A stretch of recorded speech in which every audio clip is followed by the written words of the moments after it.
I've been really taken aback how, like, you know, when you're trained in the psychodynamic model, you're like, what happened with your parents, right? And everyone kind of knows that about therapy. Yeah. But it's like you're doing CMI, and you're like, oh, it was about your peers that bullied you. Oh, it was about work. You know, it was about other things. And, like, yes, the parent dynamics are still involved, right? But you also kind of, I feel like you're not teaching people to just, like, identify a threat, and you're letting, like, whatever comes up to the surface come up.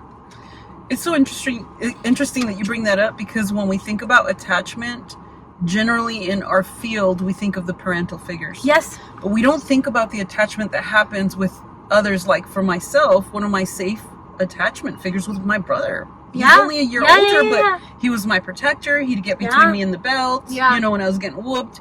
He's the one that helped me get through college that first year. I'd forgotten about how I'd have been hungry, but I would call him, Eddie, I can't make, you know, rent or whatever.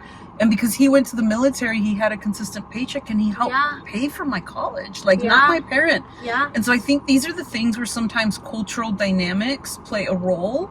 Yeah. And it's the practitioner, all well-meaning, you know, would think or would assume it's an adult caretaker that has been that attachment figure. But that's why, like, my work with, you know, when I worked with foster kids and adoptive kids, like, it's not doesn't necessarily fit that mold.